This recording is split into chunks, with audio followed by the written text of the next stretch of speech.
Mesdames et messieurs de la presse, bonsoir. Il est 18h15 à Washington, D.C., minuit quart à Kinshasa et nous venons devant de vous en ce jour historique où vous avez suivi la cérémonie de la signature de l'entérinement de l'accord de paix qui a été signé le 27 juin dernier par la ministre d'État, ministre des Affaires étrangères. Vous savez que nous sommes ici, mais nous sommes totalement en compassion et en solidarité avec nos populations qui continuent de ployer sous les attaques de forces hostiles. Et donc ce soir, nous revenons au devant de vous dans la tradition qui est la nôtre par devoir de transparence et de redevabilité pour vous faire le point de cette journée historique avec la série d'activités que nous avons connues. La première, évidemment, c'était la rencontre d'abord bilatérale entre le président de la République démocratique du Congo et son homologue américain, qui s'en est suivi d'une trilatérale. La ministre d'État, ministre des Affaires étrangères, avait assisté le président de la République dans ces discussions. Elle ne pourra peut-être pas nous donner les détails de ces réunions, mais elle pourra nous dire plus ou moins le tableau général du package qui constitue les accords de Washington. Vous aviez suivi en avril dernier, il y avait la déclaration de principe, il y avait l'accord proprement dit qui a été signé, mais à côté de cet accord, il y a ce qu'on appelle le cadre d'intégration économique régionale, parce que souvenez-vous de ce que nous disions lundi, le principe de l'accord de Washington, c'est de traiter principalement deux sujets, la sécurité et les sujets économiques. C'est à ce titre que nous avons le privilège d'avoir le gouverneur de la Banque centrale, mais ce n'est pas sous cette qualité qu'il interviendra au cours de cet exercice de redevabilité. Il sera là comme principal négociateur dans les cas de travaux pour la création du cadre d'intégration économique régionale. Ensuite, il y avait une double dimension dans les séjours, dans la visite du président de la République ici à Washington. Il y avait une dimension diplomatique avec l'accord, mais il y avait aussi une dimension bilatérale. C'est pour ça que nous avons le privilège d'avoir le vice-premier ministre, ministre de l'économie, qui a signé aujourd'hui, juste après la cérémonie des signatures des chefs d'État, l'accord de partenariat stratégique entre la République démocratique du Congo et les États-Unis d'Amérique. Voilà plus ou moins résumé les activités que nous avons eues aujourd'hui, évidemment. Nous allons donner premièrement la parole à la ministre d'État, ministre des Affaires étrangères, pour nous brosser plus ou moins l'esprit et les cas dans lesquels les discussions se sont tenues ce matin qui ont abouti à cet accord en présence de plusieurs chefs d'État africains tels que vous l'avez vu. Madame la ministre d'État, merci. C'est des journées marathon, évidemment. Heureusement que vous êtes une Amazone, comme j'aime bien vous appeler, par rapport à votre engagement sur ces fronts diplomatiques que vous copilotez avec le président de la République. Nous sommes à Washington, l'épilogue sûrement de ce que vous avez commencé déjà il y a plusieurs mois. Qu'est-ce que vous pouvez nous dire de cette journée historique? Qu'est-ce que le Congolais, qui attend depuis des heures d'avoir des éléments supplémentaires par rapport à ce qu'on a vu, pour que nous puissions mieux comprendre l'action du président de la République dans la volonté de ramener une paix que nous voulons définitive et durable. Madame la ministre d'État. Merci beaucoup pour la parole. Merci. Bonsoir à tous et à toutes. Et évidemment, bonsoir à nos chers compatriotes qui nous suivent à Kinshasa, à Goma, Bukavu et dans toutes les autres parties de la République démocratique du Congo. En effet, une journée historique, journée du 4 décembre, lors de laquelle trois chefs d'État ont signé ce qui sera connu comme les accords de Washington. Ces accords qui, en fait, entérinent trois documents importants, à savoir la déclaration de principe qui avait initialement été signée le 25 avril, suivie de l'accord de paix qui a été signé entre la République démocratique du Congo et le Rwanda le 27 juin, et le cadre d'intégration économique régionale que nous avons signé aujourd'hui, 4 décembre. Donc, ces trois instruments constituent ce qui est connu maintenant comme les accords de Washington. Comme mon cher collègue l'a déjà indiqué, cette journée a commencé d'abord avec une série d'entretiens au niveau de la Maison-Blanche, dans le bureau ovale, pendant lequel le président de la République a eu l'occasion d'échanger directement avec son homologue et son hôte américain.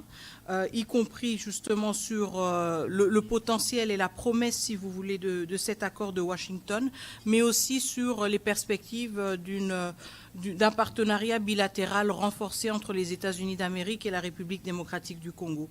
Après ce passage à la Maison-Blanche, nous avons donc ensuite eu la cérémonie de signature que beaucoup d'entre vous ont pu suivre en direct, pendant laquelle justement une déclaration a été signée par les 3 chefs d'État, à savoir donc le chef d'État, notre président de la République évidemment, Félix-Antoine Tshisekedi Tshilombo, mais aussi le président Trump et le président du Rwanda.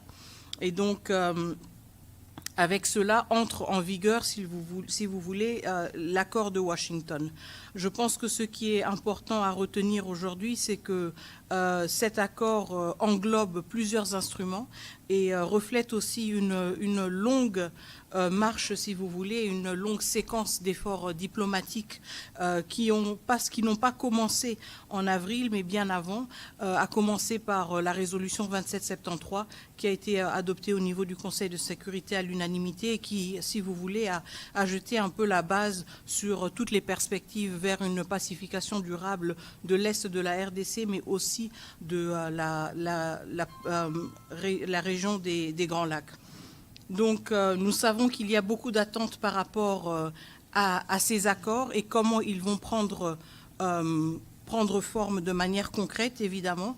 Nous sommes dans les premières heures après la signature, mais je pense que nous devons retenir quand même qu'il y a eu une forte mobilisation, surtout du côté des États-Unis d'Amérique, de voir comment ces efforts diplomatiques qui ont été menés pouvaient être couronnés par un document contraignant pour toutes les parties et qui va justement jeter les bases pour, nous l'espérons, une paix durable dans l'Est de la République démocratique du Congo, mais aussi de manière plus large dans la région des Grands Lacs et de cette manière aussi ouvrir la perspective vers une réconciliation des peuples, un rapprochement des peuples, mais aussi une plus grande intégration économique.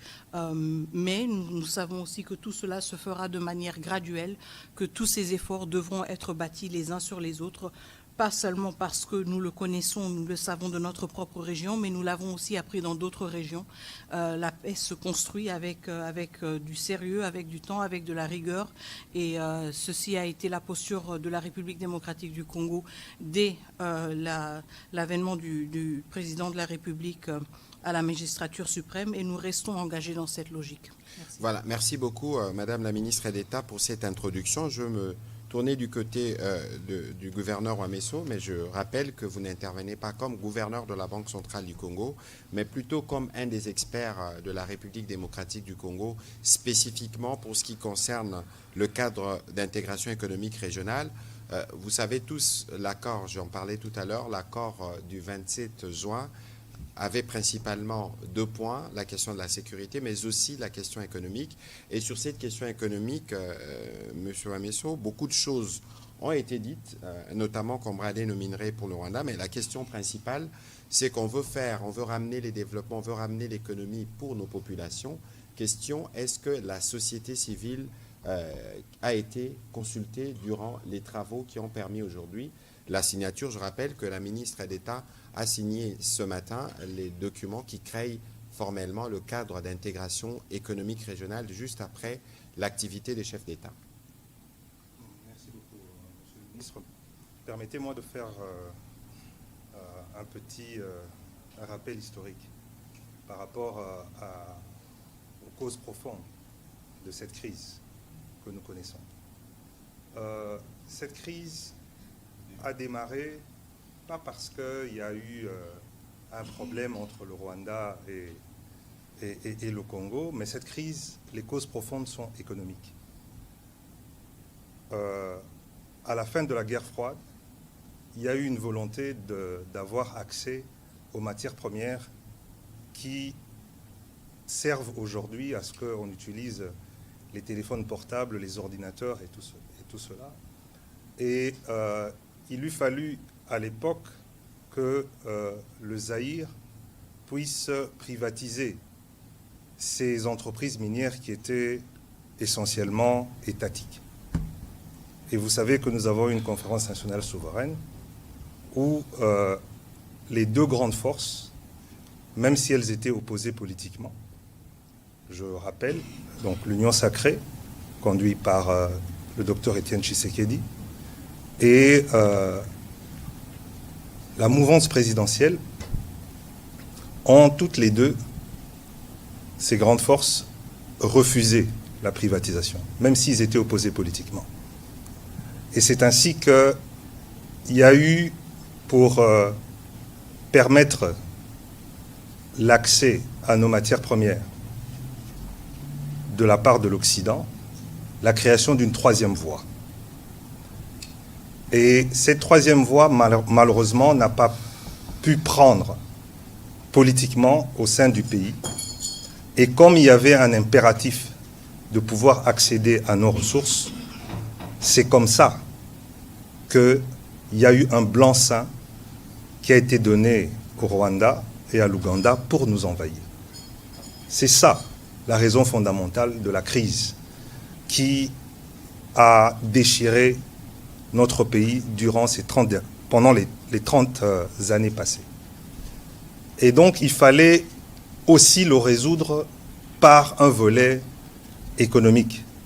Pour résoudre ce problème-là, il fallait créer un cadre propice où, par rapport à cette économie passée, donc l'économie du numérique et l'accès à ces ressources, que les choses soient clarifiées de manière transparente, où on affirme la souveraineté de la République démocratique du Congo dans l'exploitation de ces ressources, et qu'on dise que s'il y a des matières de coopération entre les deux pays ou plusieurs pays de la région, que cela se fasse de manière transparente.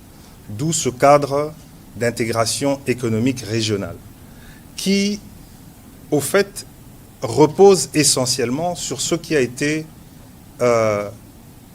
imaginé déjà dans le cadre de la CEPGL. Parce que ce cadre d'intégration régionale économique est basé sur l'énergie, infrastructure, agriculture, tourisme, mais on a rajouté maintenant un volet qui concerne les matières premières. Mais ça consacre aussi économiquement la fin d'un cycle, parce que l'économie fonctionne en fonction des cycles. Il y a des cycles qui sont plus ou moins courts et il y a des cycles qui sont plus ou moins longs. Et il y a la fin d'un cycle maintenant qui marque la fin d'une économie du numérique telle que nous l'avons connue hier. Et il y a un nouveau cycle qui démarre. Et ce cycle-là marque l'économie du futur, l'économie verte, où les mêmes matières premières stratégiques se retrouvent au Congo. Et c'est pour ça qu'il y a deux volets. On règle un problème du passé avec le cadre économique d'intégration économique régionale, et il y a un partenariat stratégique qui s'ouvre sur les nouvelles matières premières. Et là, c'est du bilatéral directement, alors que ça ne s'est pas fait par le passé, où on négociait nos matières premières sans nous. Ici, maintenant, ça se négocie directement entre la République démocratique du Congo et les États-Unis. C'est un grand tournant, mais on va en parler les jours, les semaines et les mois qui suivent. Maintenant, est-ce que la société civile a été consultée? Bien sûr que oui, la société civile a été consultée. Pas seulement la société civile, mais la majorité des entreprises occidentales et américaines qui étaient concernées par l'exploitation des matières premières qui se trouvaient dans la région des Kivu, région qui est concernée par le conflit qui dure depuis 30 ans. Et l'une des sociétés civiles phares qui a été consultée dans le cadre de ce cadre d'intégration économique régionale, c'est la Fondation Panzi. J'ai participé moi-même aux discussions. Il y avait Global Witness, il y avait Human Rights Watch, il y avait The Sentry, des organisations de la société civile qui ont toujours eu un regard très critique par rapport à ce qui se passe dans l'est de notre pays et qui ont emmené, au fait, leurs remarques pour que ce cadre d'intégration régionale économique se fasse d'une manière transparente, où les choses ne pourront plus échapper au fait aux populations locales. Et je dois préciser une dernière chose, c'est que ce cadre d'intégration économique régionale ne peut entrer en vigueur que s'il y a un retour total de la paix dans nos régions. Voilà. Voilà, merci. Monsieur le vice-premier ministre, ministre de l'économie, il y avait une dimension bilatérale durant cette mission du président de la République. C'est justement l'accord du partenariat stratégique entre la RDC et les États-Unis qu'on appelait il y a quelques semaines le deal. Qu'est-ce que vous pouvez nous en dire sommairement de ce qui a été convenu avec la partie américaine au sujet justement des opportunités économiques et des relations économiques qui doivent être dorénavant renforcées? Merci bien. Donc, je pense qu'il faut d'abord noter la symbolique. La symbolique, c'est que ce qui s'est passé aujourd'hui s'est passé à Washington, D.C. Et le résultat que l'on a vu aujourd'hui, c'est essentiellement aussi grâce à la détermination du gouvernement américain, de son président, le président Donald Trump. Comme vous avez bien dit en introduction, à part ce cadre ou ces documents qui ont été signés entre la République démocratique du Congo et le Rwanda, il y a également eu, juste après cette cérémonie, dans une autre salle, peut-être loin de la plupart des caméras, une cérémonie de signature de 2 autres documents. Le plus important ici, c'est de noter que la relation entre le gouvernement américain et le gouvernement congolais a pris une autre dimension. Nous avons signé un accord de partenariat stratégique. Qui dit partenariat stratégique dit un niveau élevé de confiance politique entre les 2 gouvernements, avec des objectifs de long terme qui s'alignent tant du point de vue des relations économiques que du point de vue des questions de défense et de sécurité. Jusque-là, les relations économiques entre nos 2 pays étaient régies par un accord de protection, de promotion et de protection réciproque des investissements, conclu en 1984.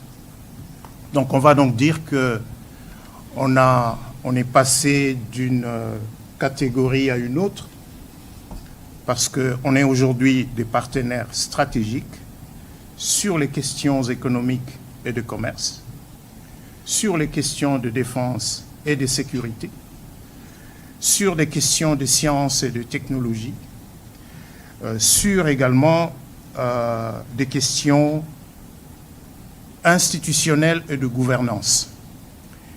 Et les questions institutionnelles et de gouvernance sont liées notamment à ce que nous envisageons de faire dans le domaine économique. J'ai tout à l'heure dit qu'un partenariat stratégique était l'illustration d'un niveau élevé de confiance politique, c'est-à-dire 2 États qui regardent dans la même direction et qui regardent loin en essayant d'aligner leurs intérêts ou en étant convaincus que leurs intérêts de long terme sont liés d'une manière assez profonde. Ici, ne nous voilons pas la face. Le monde tel qu'il évolue, il va être déterminé, il se détermine déjà pour les États qui aspirent à devenir puissance mondiale ou qui veulent demeurer puissance mondiale, c'est dans l'accès aux métaux critiques. Et la République démocratique du Congo est un réservoir de ces métaux critiques, est un réservoir des matières premières qui détermine aujourd'hui le niveau de puissance militaire, le niveau de puissance économique du point de vue de la haute technologie. Donc, en même temps que la relation entre la République démocratique du Congo et le Rwanda est censée prendre une forme plus paisible, une forme de prospérité partagée, il est également important pour celui qui a été le parrain et qui voit un intérêt à sécuriser son accès aux métaux critiques, aux minéraux critiques qui sont disponibles en République démocratique du Congo. C'est donc ce cadre que nous avons conclu aujourd'hui en signant un accord de partenariat stratégique qui, dans son ensemble, dans sa structure, s'est apaisanti sur le volet commercial et économique. Il s'est également apaisanti sur le volet institutionnel et de gouvernance. Pourquoi sur le volet institutionnel et de gouvernance? Parce que ces conflits sont aussi, ce conflit récurrent dans la région des Grands Lacs s'explique fondamentalement par l'accès via des moyens illicites aux minéraux, surtout les matières critiques qui résultent de l'exploitation artisanale de minéraux. Et donc remettre de l'ordre, renforcer les capacités de l'État congolais dans ce domaine est apparu important pour que les objectifs communs que nous avons sur le plan commercial et économique puissent se réaliser. Il y a un deuxième volet, un deuxième document qui a aussi été signé. C'est un mémorandum d'entente entre les deux pays sur les questions de défense et de sécurité qui a donc été signé par Madame la ministre d'État, ministre des Affaires étrangères, avec le secrétaire d'État Rubio, alors que le secrétaire d'État Rubio et moi-même, nous avons signé l'accord de partenariat stratégique. Et ce document met en place un cadre pragmatique qui va permettre d'organiser la manière dont les relations économiques entre la République démocratique du Congo et les États-Unis vont prendre forme, vont s'intensifier pour nos intérêts mutuels de long terme. C'est donc un engagement de long terme. C'est pas un troc. C'est pas un troc. C'est, je répète, deux États qui conviennent, qui ont des intérêts de long terme. Nos intérêts de long terme, c'est le développement économique, dans la paix, dans la sécurité. Les intérêts de long terme des États-Unis, c'est un accès aux ressources minérales qui sont disponibles dans notre pays, un accès qui ne prenne pas les formes actuelles de groupes armés qui pullulent effectivement et exactement dans les régions où sont disponibles les terres rares et les autres métaux critiques. Voilà, merci beaucoup, Monsieur le Vice-Premier ministre. On va prendre des questions, évidemment. On pourra répondre à quelques questions en anglais pour les journalistes qui peuvent poser des questions dans cette langue. Je souhaiterais que nous puissions être courts et précis dans nos différentes questions parce que nous avons encore malheureusement un agenda particulièrement chargé dans les cas de travaux qui se font ici. Je vais commencer par Willy Kalingai, s'il vous plaît. Par ici, s'il vous plaît.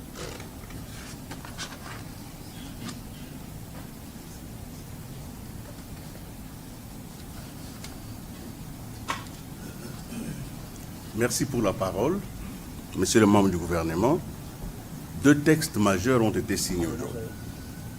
L'accord stratégique entre les USA et notre pays et l'accord de paix qui a été entériné. Quels sont les points de jonction entre le partenariat stratégique et l'accord de paix? Y aurait-il une relation dialectique de manière à ce que les succès de l'un puissent renforcer les succès de l'autre. Qu'est-ce qui va passer en avant? Est-ce que c'est l'accord de paix qui va être la base du partenariat stratégique ou c'est le partenariat stratégique qui va renforcer l'accord de paix? Merci. Alors, peut-être que les autres collègues pourront répondre, mais je crois qu'ici, il y a une condition principale. Je pense que le gouverneur l'a dit tout à l'heure. Pour nous, avant, par exemple, d'aller dans les cas d'intégration économique régionale, c'est la paix. Le vice-premier ministre, peut-être qui répondra dessus, l'a dit aussi. Il a parlé du contexte de groupes armés. N'oubliez pas qu'il y a beaucoup de trafic dans la partie Est principalement, parce que le partenariat avec les États-Unis concerne toute la République démocratique du Congo dans ses opportunités. Donc, je pense que pour nous, le premier point qu'il faut avoir, c'est le retour de la paix, parce que c'est la paix qui déterminera les autres. Peut-être que le vice-premier ministre peut aller de manière... Petit bémol, juste un petit bémol, comme ça vous allez répondre. Dans les deals avec les Américains, il était convenu que nous acceptons l'accès à nos ressources et les États-Unis nous donnent de la sécurité. Je n'ai pas senti ça aujourd'hui. Monsieur le vice-premier ministre ou madame la ministre, vous voulez dire un mot à propos? Alors, je vais juste rebondir sur le point que vous avez fait, monsieur le ministre, sur la corrélation entre les deux instruments. Je pense qu'il est très important d'insister sur le fait que nous ne pouvons pas nous projeter et nos partenaires américains en sont extrêmement conscients aussi. Nous ne pouvons pas nous projeter dans une logique d'un partenariat stratégique avec des piliers économiques si nous n'avons pas un retour de la paix, mais aussi un retour de l'autorité de l'État. Donc je pense que ce sont des conditions sine qua non et nous avons toujours su communiquer cela de manière très claire.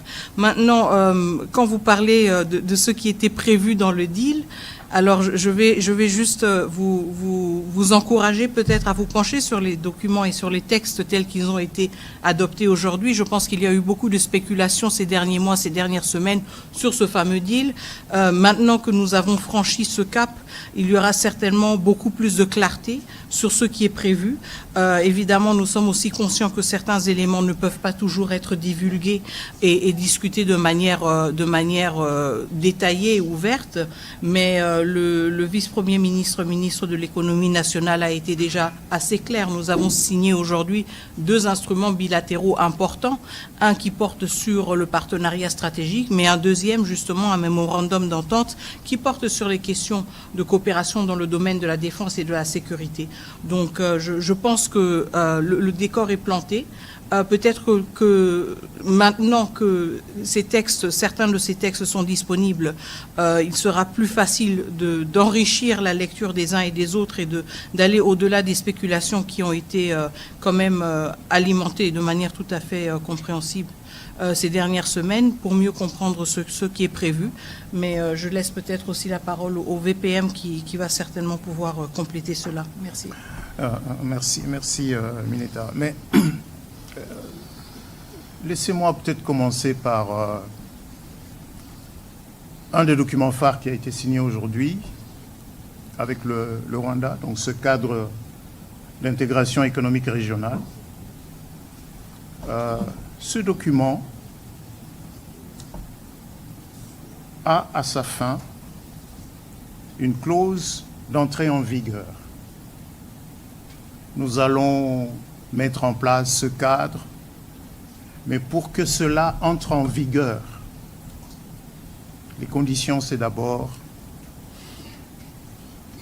les éléments de sécurité, de restauration de la paix, de restauration de l'État, de l'autorité de l'État congolais sur tout le territoire national, lesquels éléments sont dans l'accord de paix signé le 27 juin 2025 à Washington, D.C. En d'autres termes, le retrait des troupes rwandaises de notre territoire. En d'autres termes, l'arrêt de l'appui apporté au M23 et aux autres groupes armés non étatiques. Ce sont là les conditions permissives pour que ce cadre d'intégration économique régionale se mette en place. Qu'est-ce qu'il y a dans l'accord de partenariat stratégique avec les États-Unis? Je sais que dans l'opinion, ça a été présenté de manière simpliste comme un troc, comme un deal,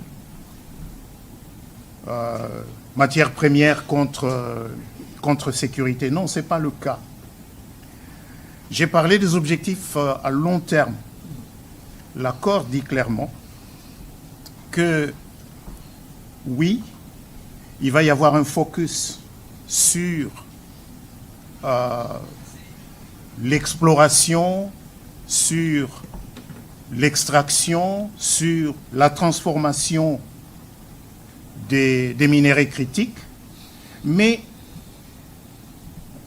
on va au-delà de simples minéraux critiques parce que, par exemple, l'accord prévoit que le gouvernement américain et le gouvernement congolais vont travailler de manière étroite pour faire avancer un certain nombre des projets qui sont considérés comme, comment je dirais, comme critiques pour qu'on transforme la RDC. C'est-à-dire Inga, Grand Inga. Ce n'est pas que nous disons non. Nous disons dans le texte, RDC et USA, nous allons travailler de manière coordonnée pour que ce projet avance. L'accord insiste aussi sur les corridors de Lobito. L'accord prévoit également que la RDC dise clairement quels sont les projets de développement considérés par la RDC comme étant des projets stratégiques. Et cette liste, la liste de ces projets stratégiques, sera incessamment communiquée par la RDC à la partie américaine et fera partie intégrante de l'accord. De la même manière que les États-Unis vont communiquer à la RDC les projets considérés par la partie américaine comme étant des projets critiques sur un certain nombre de métaux. Voilà donc, si vous voulez, cet ensemble. Maintenant, comment vous voulez qu'on avance sur ces grands dossiers si il y a de l'instabilité dans une grande partie du territoire? C'est là le lien. C'est là le lien. Et le point de départ, justement, pour restaurer les conditions de paix et de sécurité, ces éléments sont dans l'accord de paix signé le 27 juin, et ces éléments ont été repris comme condition d'entrée en vigueur du cadre d'intégration économique régionale. Voilà, rapidement, monsieur le gouverneur, un petit commentaire. Oui, monsieur Kengay, votre question me semble plus profonde que ça. Vous savez, nous sommes aujourd'hui République démocratique du Congo, mais nous avons été initialement État indépendant du Congo. Nous avons été créés pour que le monde occidental vienne puiser ses ressources dont elle a besoin pour son développement industriel. Donc rappelez-vous le caoutchouc, rappelez-vous Chikolobwe, rappelez-vous le développement de l'électricité avec notre cuivre. On ne nous a jamais demandé notre avis. Et je vous ai rappelé que quand on a eu besoin de venir prendre le coltan et tout ça, nous avons tergiversé. Bon, c'est pas que nous avons tergiversé, nous avons voulu défendre nos intérêts en disant qu'on ne privatise pas. Et il y a une décision qui a été prise. Et nous avons été envahis. Et aujourd'hui, il y a des iPhones, il y a des Samsung qui sont utilisés avec nos ressources sans nous. Et c'est la première fois de notre histoire commune qui a été créée par d'autres personnes. Parce que l'État indépendant du Congo, on a tracé les frontières sans nous. C'est la première fois qu'il y a une nouvelle révolution industrielle qui va arriver et qu'on décide de pouvoir discuter de l'accès de ces matières premières dont on a besoin pour cette révolution industrielle, qu'on discute avec la RDC. C'est un tournant historique. Et il faut qu'on en prenne la mesure nous-mêmes. C'est-à-dire quoi? C'est-à-dire que ce que nous voulons, voir, c'est-à-dire la paix et tout ça, dépend de la responsabilité que nous devons comprendre qui est la nôtre par rapport à cet événement historique qui a été arraché grâce au leadership du président Tshisekedi. C'est une première historique que pour avoir accès à nos ressources, pour développer une industrie mondiale, faire une révolution industrielle, on vient discuter de ça avec le Congo et qu'on signe des accords avec les Congolais. C'est très, très important. Alors, merci de ce rappel. On va prendre la question de Madame Elena. Ensuite, on prendra... please, go to the microphone. Et ensuite, on prendra les questions séries pour faire une économie de temps, vu qu'il y a 4 intervenants. Si chaque intervenant doit faire un commentaire, vous comprenez que nous devons gérer un peu plus le temps.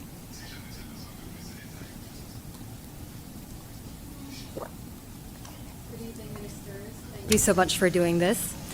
Janelle de Malaon from Deutsche Welle. Would it be possible to get an answer in English and in French? Yes. Thank you very much. So my question is, now that the agreement has been signed, do the Congolese people know what has been signed, and do they stand behind it? Can you please talk to the microphone? Yes. Thank you. Is this better? Yes. Thank you. Now that the agreement has been signed, do the Congolese people know what has been signed, and do they stand behind it? OK. L'édit vient d'être signé. Oui, tout à fait. I mean, obviously, there's been a lot of talk about the agreement, and our president has been very transparent about the principles that would be guiding it. When we're talking about the signature today, again, we have to remind ourselves that this is an agreement that is built on different milestones that have been passed over the past months and weeks. And so, of course, there is always a need to communicate and to continue communicating about the different elements that constitute the Washington Accords. But do the Congolese people stand behind it? I believe so, of course, because this is our pathway to peace. This is our pathway to long-lasting peace and to peaceful cohabitation also with our neighbors. Does this mean that all of the expectations are reflected in the instruments as they exist? Probably not, and I think there's always going to be debates around that. But at the same time, I think it's important to emphasize the fact that this is an instrument, or this is an agreement that is bringing us closer to peace, but also bringing us closer to peace by bringing us closer to accountability. Donc, juste pour répondre rapidement à la question qui était de savoir si, maintenant que l'accord a été signé, s'il est connu par la population congolaise et si le peuple congolais appuie cet accord. Alors, est-ce qu'il est connu? Encore une fois, je reviens sur mes mots d'introduction initialement et le fait que j'ai insisté quand même sur les éléments qui constituent cet accord. Donc, il s'agit de plusieurs documents et instruments qui ont été signés ces derniers mois. Cela veut dire qu'il y a eu assez de temps, si vous voulez, pour se familiariser avec ces instruments. Il y a eu aussi beaucoup d'efforts de communication. Nous savons que nous devons continuer à communiquer sur ces accords pour justement les vulgariser davantage, surtout auprès de notre population, étant donné que le conflit nous affecte, nous, en premier lieu.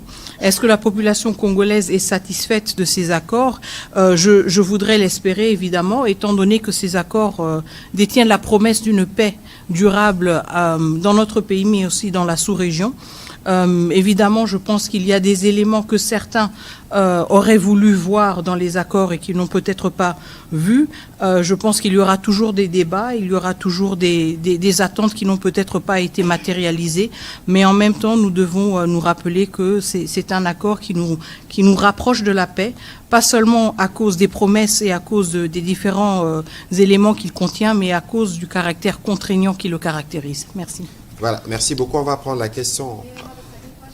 Yes, please go quickly then. All right. Of course, the U.S. administration is interested in critical minerals. Is there going to be a problem accessing these minerals if those areas where those minerals are controlled by rebels? Thank you. C'est bon, toujours? Ouais.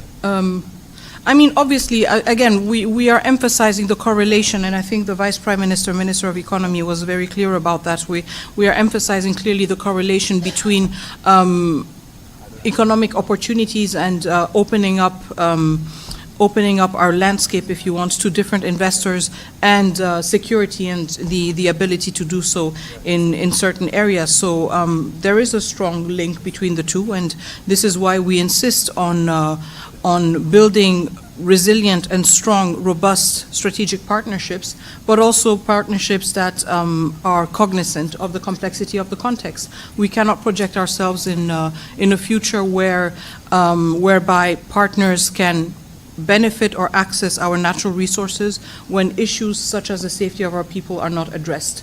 And this is fundamental to any perspective of economic activity in the areas that are currently occupied by rebels. So obviously these elements go hand in hand. The return of state authority is a precondition to any economic, successful economic venture or enterprise.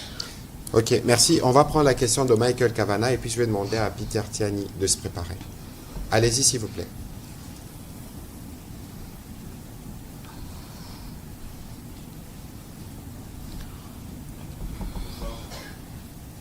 Ça marche? Oui? Ok, super. Trois petites questions. Les rebelles M23, est-ce qu'ils approchent la ville d'Uvira et que disent le président Kagame et Trump à ce sujet, que le combat continue? Deuxièmement, le partenariat stratégique mentionne une liste de projets stratégiques désignés, n'est-ce pas? Quels sont ces projets? Et le partenariat aussi mentionne une réserve stratégique de minéraux et comment est-ce que ça va fonctionner? Merci. Voilà, sur la question du partenariat, le vice-premier ministre Moukoko pourra y répondre. Quand je commençais ces briefings, j'ai commencé par dire justement que nous le faisons, nous sommes totalement en solidarité avec nos populations qui pourraient être sous de bombes. Je pense que cette question, peut-être que la ministre d'État pourra dire un peu plus à ces sujets. Je rappelais que pour nous, la définition de la paix que nous voulons avoir, passe par le retrait de troupes rwandaises et par la cessation de toute forme de soutien au M23.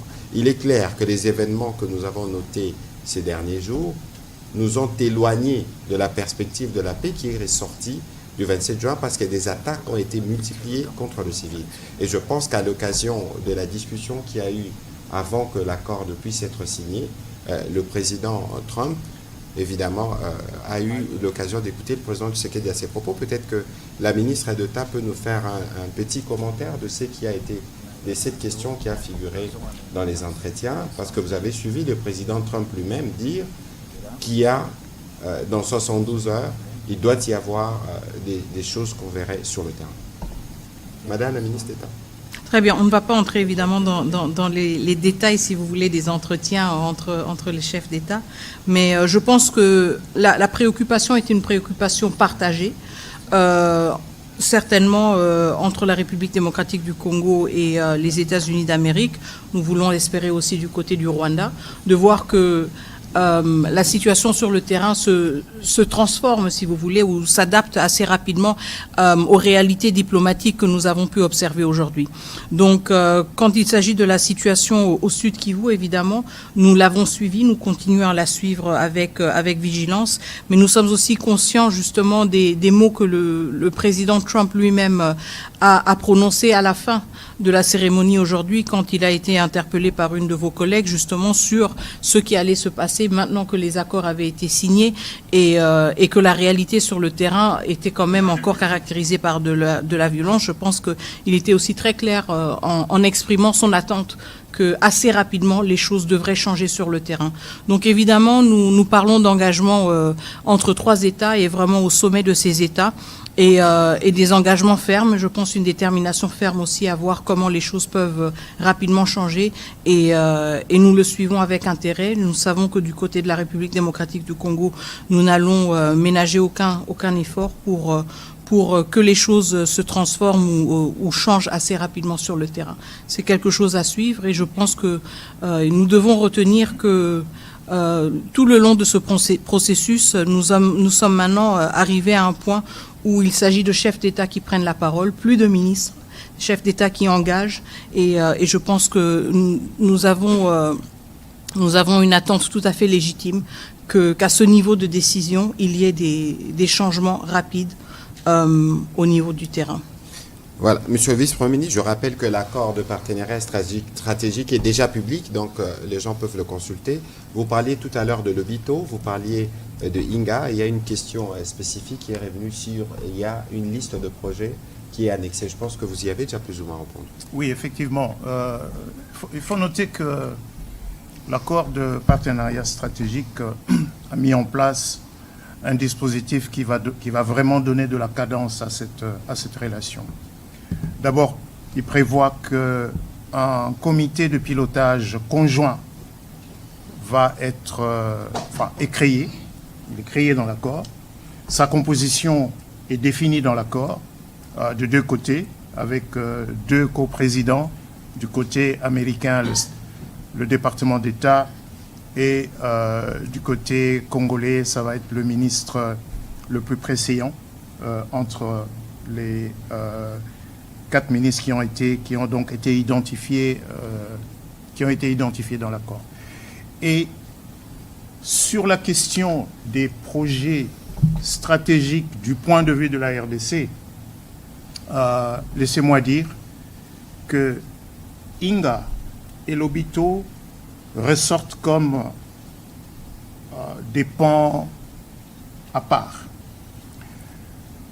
à cause justement de l'importance stratégique de ces deux initiatives.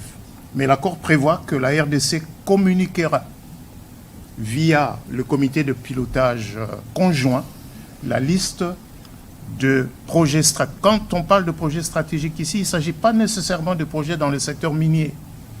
Ça va toucher aux routes, ça peut toucher aux ports, ça peut toucher aux chemins de fer.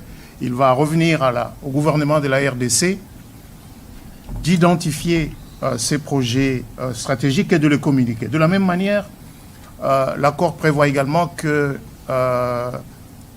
le gouvernement américain ait accès à des réserves minières stratégiques et il revient à nous, RDC, de communiquer les concessions qui sont libres.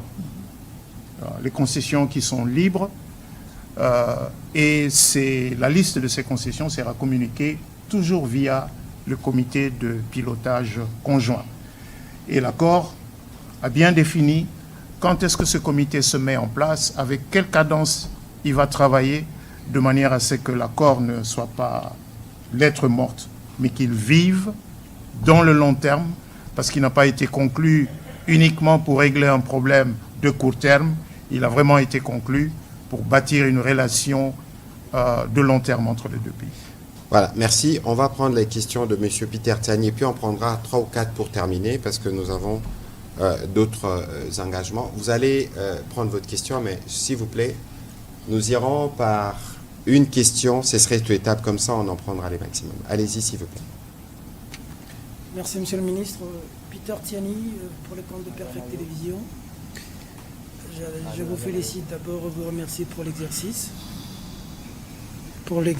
de redevabilité, pardon. Pour l'exercice de redevabilité. Et puis je saisis aussi cette opportunité de manière directe pour jeter de fleurs à notre ministre des Affaires étrangères. Je n'ai jamais eu l'occasion, au regard de ce travail titanesque qui a abouti aujourd'hui. On est dans un pays où on reconnaît les valeurs des autres quand ils meurent. J'en saisis l'opportunité aujourd'hui. Mais je veux... il y a des inquiétudes. Mes questions vont être un peu disparates, mais bon, c'est pour vous 4. La première, c'est... Je veux rebondir sur la question du journaliste précédent. Madame la ministre, vous pouvez être complétée par Monsieur le ministre de la Communication et des Médias. Après la signature de l'accord, on peut beau parler, il y a des choses qu'on attend sur le terrain, de manière palpable, les résultats. Sinon, on va parler en l'air. Les résultats, c'est la paix. Le Congolais qui est dans l'est du pays, lorsqu'il vous suit aujourd'hui, il a vu qu'on a signé, on a communiqué, le Congolais est content. Mais il se pose une seule question. Les bruits des bottes, ça finit quand? De manière claire, pas de langue de tabou, pas de philosophie. On a signé, si demain on apprend qu'on a attaqué Uvira, tout ce qui est fait aujourd'hui tombe caduc au sein de l'opinion. Nous sommes de la communication. Dites-nous de manière claire, on a signé, il est écrit dans l'accord que les Rwandais doivent lever leurs mesures de défense chez nous. Ça se fait quand? Surtout que nous avons suivi Kagame dans son speech dire que ce n'est pas une fin en soi cet accord, et il va loin pour dire que si ça échoue, ce ne sera pas de la responsabilité du président Trump, mais de la responsabilité des partis, donc du Rwanda et du Congo. Il a été clair, il a été de mauvaise foi depuis toujours. Il n'est pas venu à Luanda, il a qualifié cet accord de stupide en juin. Bon, on sent qu'il ne veut pas. Au cas où, ça tirait. Qu'est-ce qui est arrivé? Les Congolais veulent savoir cette préoccupation que je vois dans le réseau. La deuxième... La dernière, s'il vous La plaît. dernière. Monsieur le ministre, monsieur le gouverneur de la banque, je vous félicite beaucoup pour ce que vous faites. Il ne faudrait pas que les gens appréhendent mal ce que vous dites. Parce que vous dites que les Américains... La communication, ce n'est pas seulement ce qu'on dit, mais c'est ce que les gens comprennent aussi. Les Américains vont prendre les minéraux, les matières rares chez nous. Bon, si je vous ai... Les terres rares, je ne sais pas si je vous ai bien saisi. Les matières stratégiques. En contrepartie de quoi? Le gouverneur venait de dire tout à l'heure que lorsqu'il voulait prendre du coltan, lorsqu'il voulait prendre du caoutchouc, il coupait les Congolais qui se présentaient avec des moignons. Aujourd'hui, quand il décide de venir à Inga, Inga, c'est pas dans l'Est, là, c'est ici, ça va. En contrepartie, il y a quoi? Et est-ce que nous sommes, nous, économiquement viables et crédibles aux yeux du monde et des Américains pour qu'ils nous prennent au sérieux? Votre analyse personnelle, je vous remercie. Merci, on va y répondre rapidement. Peut-être qu'on va commencer par la Mineta. Alors, évidemment, nous sommes conscients de l'attente tout à fait légitime de nos compatriotes à travers la République démocratique du Congo, mais en particulier dans les zones occupées, que cet accord se traduise très rapidement dans un changement des conditions et un retour à la paix. Alors, en termes de ce qui devrait se faire dans l'immédiat, évidemment, le premier pas serait un cessez-le-feu. Je pense que ça, ce serait un indicateur clair que les partis, un indicateur clair qui illustre l'engagement des partis. Mais s'il y a, si vous voulez, une continuation de la violence, ça ne veut pas dire que l'accord est caduc. Je ne pense pas qu'une guerre ou un conflit qui a duré 30 ans se prend fin juste par la signature d'un accord. Ça veut dire que nous allons et nous devons être conscients du fait que nous allons avoir des avancées, mais nous allons aussi avoir malheureusement des échecs. Ce qui est important ici, c'est de souligner le fait que nous avons 3 parties prenantes à ces accords qui ont toutes pris l'engagement justement d'exécuter cet accord et de se rendre redevables. Et ça à des niveaux différents par rapport à des engagements différents. Nous comptons énormément sur l'engagement des États-Unis d'Amérique. Le président de la République a été très clair là-dessus. Après 30 ans, combien de présidents américains sont passés sans pour autant s'engager avec autant de moyens diplomatiques et autres que le président Trump. Donc je pense que nous avons tous un intérêt à ce que cette guerre prenne fin et que même au premier, si vous voulez, au premier défi ou à la première, au premier, je ne veux pas dire échec, mais au premier défi, on ne jette pas cet accord, si vous voulez, à l'eau, mais on continue justement à se battre pour une redevabilité, pour une exécution de l'accord. Si c'était si facile de mettre fin à une guerre juste en signant un accord, nous n'en serions pas là 30 ans plus tard. Donc il s'agit d'un engagement continu qui doit être maintenu par toutes les parties prenantes et nous en sommes conscients. Nous allons faire notre part des choses et justement continuer aussi à insister sur une redevabilité de tous les acteurs. Voilà, pour compléter rapidement ma collègue, je vous lis ce que le secrétaire Rubio, donc le collègue de la MINAFET, a dit à ses propos aujourd'hui.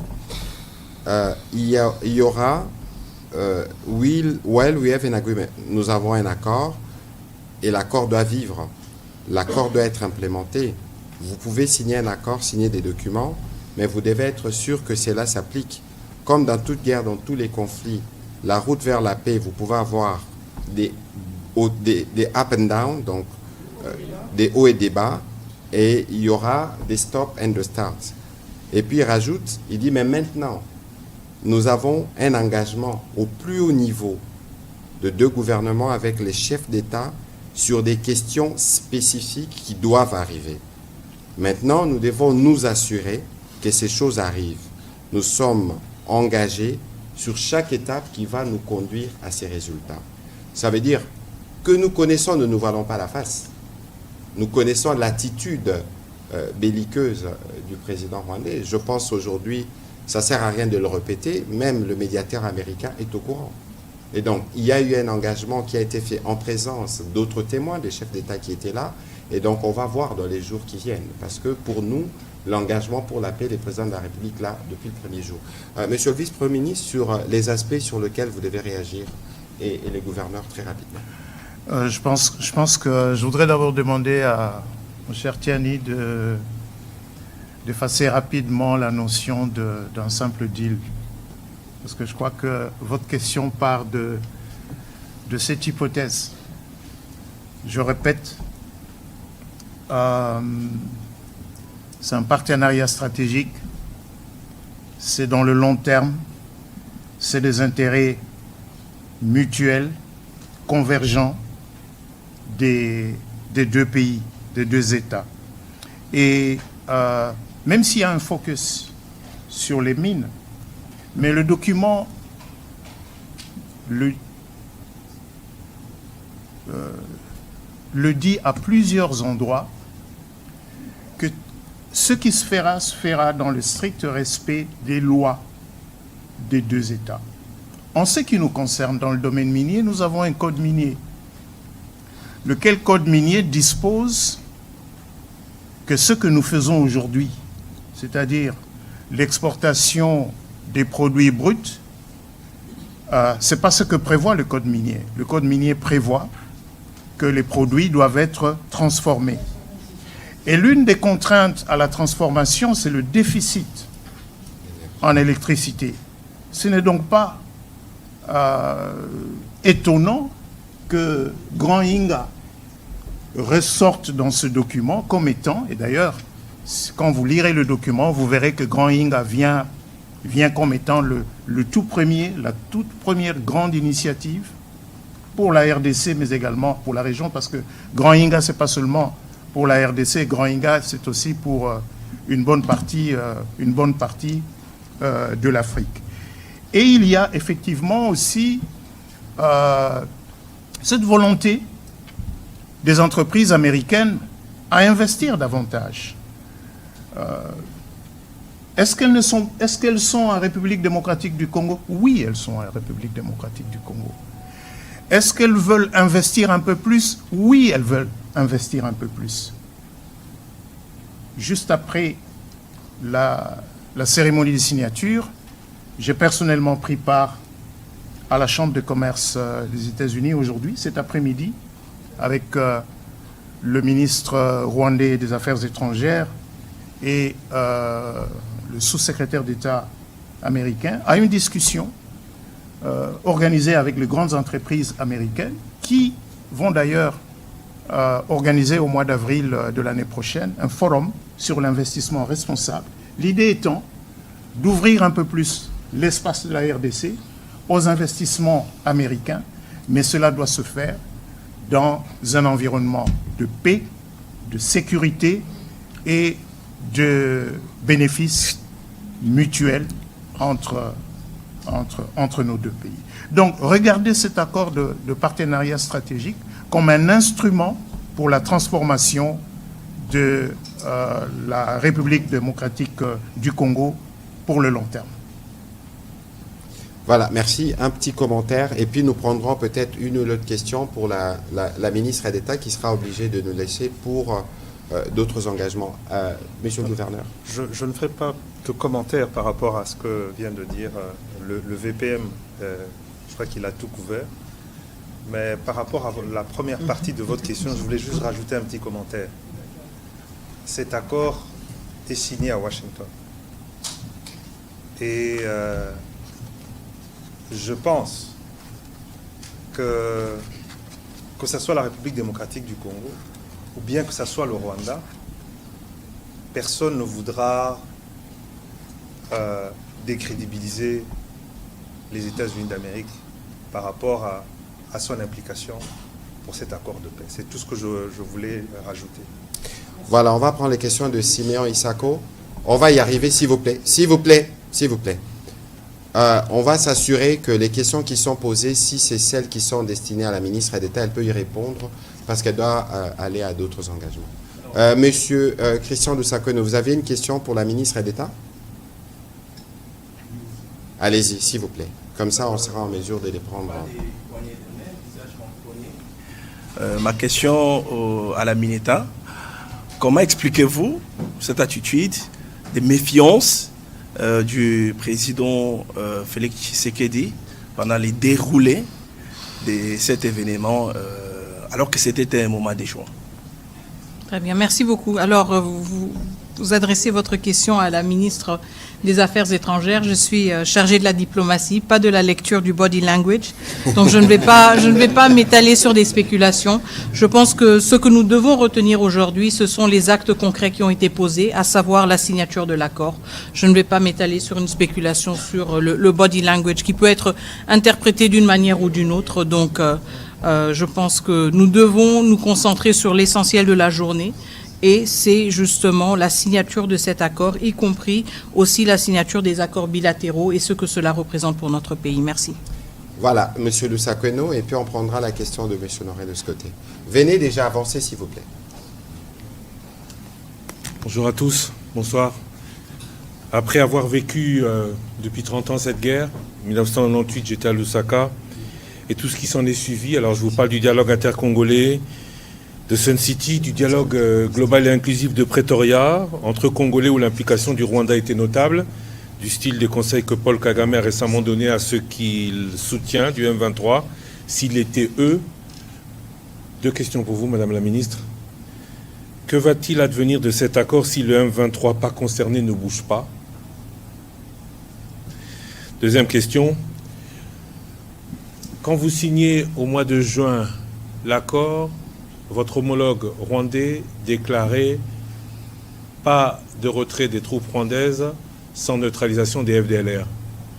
Aujourd'hui, puisque, comme vous le dites, le dialogue est à un niveau supérieur, qu'est-ce qui permet ou qu'est-ce qui s'est passé pour que le président Trump dise, sans avoir peur d'être trompé ou trahi par les faits, que dans les quelques jours, dans les prochains jours, la situation va changer, les troupes rwandaises vont se retirer. Merci.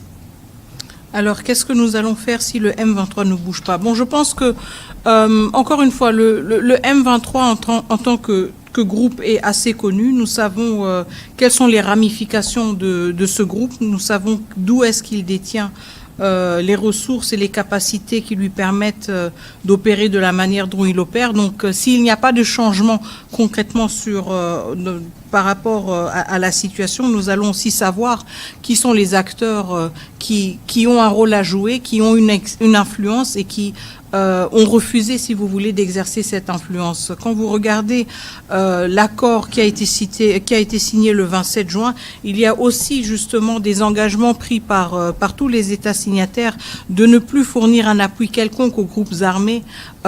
Et donc, je pense que cette corrélation est relativement claire entre la posture du M23, la posture que le M23 va afficher et la redevabilité, les engagements qui ont été pris dans le cadre des accords de Washington. Qu'est-ce qui donne au président Trump l'assurance que les choses vont changer sur le terrain dans les prochaines 72 heures?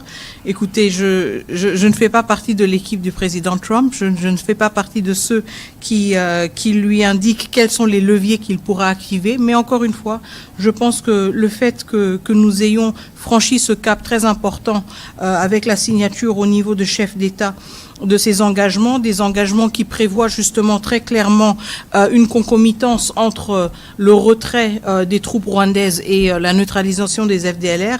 Je pense que ceci nous donne un cadre assez clair qui clarifie justement ou qui explique, qui illustre les responsabilités des uns et des autres.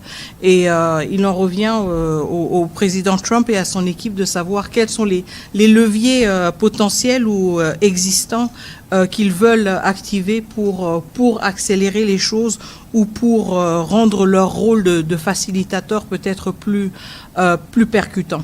Je ne vais pas m'étaler sur une spéculation là-dessus, mais je pense que quand un chef d'État se prononce de la sorte, il a certainement des éléments en sa possession qui le rassurent sur la faisabilité de certaines choses. Voilà, dernière question pour la Mineta. Monsieur Ashka, allez-y, s'il vous plaît. Oui, merci beaucoup. Je suis M. Honoré Kabongo. Ma petite question, elle ne cadre pas, elle ne fait pas partie du débat d'aujourd'hui. C'est au sujet de la réouverture de l'aéroport de Goma. Il y a des questions qui ont été posées là-dessus. La France n'en parle pas, la RDC non plus.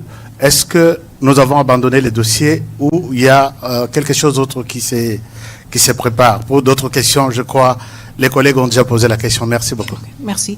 Alors, par rapport à l'aéroport de Goma, non, nous n'avons pas du tout abandonné le dossier. Je veux réitérer le fait que la réouverture de l'aéroport de Goma, conditionnelle pour justement faciliter l'accès humanitaire, a été énoncée comme une priorité par le président de la République démocratique du Congo. Pourquoi? Parce que nous sommes conscients du fait qu'une large partie de notre population dans ces zones occupées a besoin de cette assistance humanitaire. Nous savons aussi que les ressources et les financements pour l'assistance humanitaire sont de plus en plus réduits. Et donc, il y a un souci aussi d'efficacité, si vous voulez, quand il s'agit de l'utilisation de ces ressources dont nous disposons. Donc, nous ne pouvons pas nous permettre le luxe, si vous voulez, d'abandonner la question de l'aéroport de Goma. Il en va de la vie de milliers, de millions de nos concitoyens, de nos compatriotes. Donc, cela reste une priorité pour le gouvernement de la République démocratique du Congo. Nous avons affiché très clairement notre disponibilité, justement, à réfléchir sur comment rendre cela concret. Et nous restons sur cette position. Nous restons aussi engagés dans des conversations avec les différents acteurs humanitaires pour voir comment cela peut se matérialiser dans les plus brefs délais. Nous insistons aussi sur le fait que l'assistance humanitaire ne devrait jamais être utilisée à des fins politiques, ne devrait jamais être instrumentalisée. Et c'est la raison pour laquelle nous allons aussi, ou nous continuons aussi à mettre les uns et les autres devant leurs responsabilités morales, mais aussi humanitaires vis-à-vis du comportement qu'ils affichent par rapport à cette question de la réouverture de l'aéroport de Goma. La position du gouvernement est claire et nous espérons que l'humanisme va quand même se manifester aussi de l'autre côté et que nous allons arrêter de jouer avec la vie de milliers de personnes à des fins politiques ou stratégiques. Merci. Voilà, merci beaucoup Madame la ministre d'État merci beaucoup Madame la ministre d'État pour votre participation à cet exercice. Je sais que vous avez d'autres interviews encore qui vous attendent. Nous aurons l'occasion de nous retrouver. On va conclure avec les collègues qui sont ici. Prochaine question, on va donner à M. Israël Mutombo, qui sera suivi de M. Kalanji.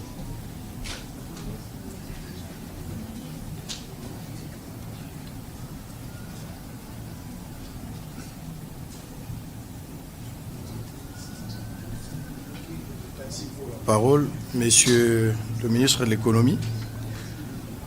Nous avons appris que le gouvernement avait, en date du 7 novembre 2025, paraphé un accord de coopération économique dans le cadre de la... Vous pouvez parler au micro, s'il vous plaît. Voilà. Donc, je vais aller directement à des questions.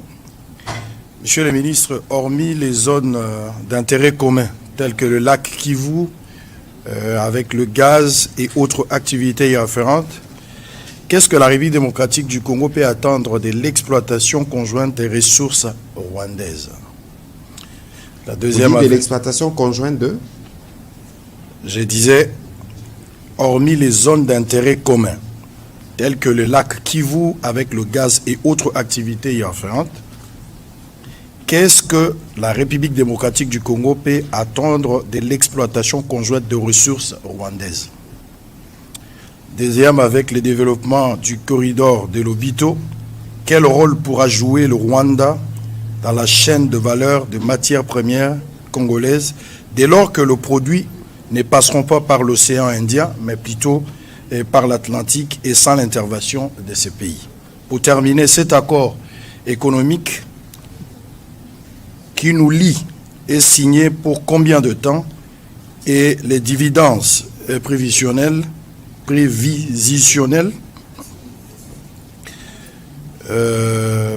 dividendes prévisionnels du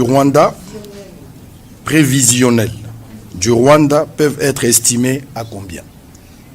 Alors, votre question, je crois qu'elle a un double sens, parce qu'il y a une partie qui concerne le partenariat stratégique avec les États-Unis, mais il y a une autre partie, toutes les questions liées au Rwanda, c'est des questions qui sont plutôt destinées à l'expert qui a travaillé sur le sujet. Je voudrais commencer par le vice-premier ministre, et puis on terminera par l'expert sur les questions concernant le Rwanda.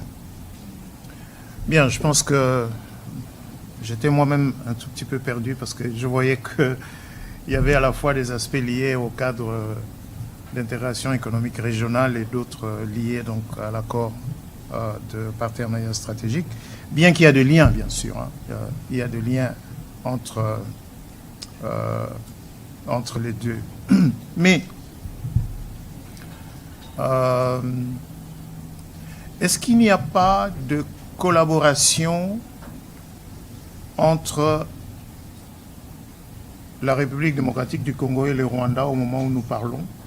Si. Le barrage de Ruzizi, est-ce qu'il a arrêté de fonctionner? Ruzizi 2 fonctionne et fournit de l'électricité, un tiers au Rwanda, un tiers au Burundi, un tiers à la République démocratique du Congo. Au moment où nous parlons, il y a un projet de Ruzizi 3, 206 mégas, c'est-à-dire, c'est quoi 206 mégas, ça va faire à peu près 5 fois à peu près la capacité de Ruzizi 2. Le projet se monte, les bailleurs de fonds n'ont jamais quitté ce projet. Ce qui manque pour que Ruzizi 3 se construise, c'est la paix et la sécurité. Pour donner un peu plus d'électricité. Même dans les années les plus sombres, 98-2003, ces investissements-là, ces infrastructures-là, ont continué à fonctionner. Et je pense que le gouverneur Wameso a touché un mot là-dessus lorsqu'il est intervenu. Ce qui ressort du cadre d'intégration économique régionale, c'est le fait, en fait, de reconnaître que c'est fut une erreur de la part de ces États voisins d'avoir voulu tuer la CPGL. Parce que ce qu'on essaye de recréer aujourd'hui, c'est ce que la CPGL avait voulu mettre en œuvre pour une prospérité partagée dans la région des Grands Lacs. Quels sont les secteurs qui ressortent dans ce document? Le premier secteur qui est cité, c'est l'énergie. C'est l'énergie. Ces matières premières qui sortent aujourd'hui par des réseaux clandestins, elles ont besoin d'être transformées dans la région. Pour qu'elles soient transformées dans la région, il faut un peu plus d'électricité dans la région. En fait, le seul élément nouveau qui apparaît dans le document signé par notre collègue des Affaires étrangères ce matin, c'est les ressources minières. Mais sinon, tout le reste, ce sont des éléments que l'on trouve dans tous les documents de la CPGL, dans tous les projets de la CPGL. Et au moment où nous parlons, Sinelac, qui est une entreprise conjointe pour la gestion de barrages de Ruzizi, Sinelac n'a jamais fermé boutique. Sinelac continue à fonctionner. Quelle autre illustration vous voulez encore pour démontrer que c'est des destins communs. Mais ces destins communs, il faut les construire dans la paix et la sécurité. Rappelons-nous, quand il accède à la magistrature suprême, le président de la République, Félix-Antoine Tshisekedi, dans ses premiers actes, à partir de février 2019, il a visité chacun des 9 États voisins. Ce sont les premiers actes qu'il a posés en tant que président de la République. Visiter chacun des 9 États voisins, justement pour lancer cet appel à la coexistence pacifique, à la prospérité partagée à partir de nos ressources. Donc, l'Obito est une initiative importante, aujourd'hui qui fait courir, il faut le reconnaître, qui fait courir le monde entier. Ce n'est pas que les États-Unis, c'est également l'Union européenne, c'est les autres institutions financières multilatérales qui veulent bien voir se mettre en place, de notre point de vue, pas seulement un simple corridor de transport, mais un vrai corridor de développement. Parce que ce que nous ne voulons pas, c'est de faire, de favoriser par ce chemin de fer l'exportation de nos matières premières brutes, mais à l'aide des investissements dans le secteur de l'énergie, dans le secteur du transport, dans le secteur de plateformes logistiques, justement de favoriser l'éclosion des espaces de production et de valorisation de nos ressources minérales. Monsieur le gouverneur, je me tourne de votre côté parce que sur cette question, il y a eu beaucoup de spéculations, disant que nous voulons donner l'accès à nos ressources aux Rwandais pour qu'ils arrêtent de faire, de nous agresser. Certains disaient qu'on a fait le bradage. Certains disaient que dans ce qui se prépare dans le cadre d'intégration économique régionale, la République démocratique du Congo est perdante. Est-ce que vous pouvez, à travers cette question, rassurer nos compatriotes qu'aucun intérêt de la République n'a été bradé? Bon, je crois que c'est toujours ça la spéculation quand on parle de la RDC. Mais le cadre économique, le cadre d'intégration économique régionale va être public, tout le monde pourra le lire. Au fait, l'objectif, il faut toujours aller dans l'objectif profond. C'est que l'exploitation de nos ressources par le Rwanda est une réalité. Il fallait régler ce problème. Le premier problème... De manière illicite, il faut préciser. Bien sûr. Par les réseaux de proxy bien et sûr, les trafiquants. Le pillage par la guerre, je l'ai expliqué ici, c'est que cette guerre, la raison fondamentale de la guerre, c'était piller nos ressources pour fournir, au fait, l'industrie du numérique, pour faire court. Alors, le cadre d'intégration économique régionale affirme d'abord une chose, la souveraineté de la RDC sur ses ressources. Pourquoi? Parce que pour créer une chaîne d'approvisionnement qui a une autre chaîne d'approvisionnement alternative à la place de ce qui a fonctionné pendant plus de 30 ans avec le Rwanda, il nous faudra du temps. Donc il faut d'abord faire en sorte qu'un produit qui vient du Congo soit estampillé Made in Congo, même si il devrait passer par le Rwanda, ce qui n'est pas le cas aujourd'hui. Le cadre d'intégration régionale économique le garantit.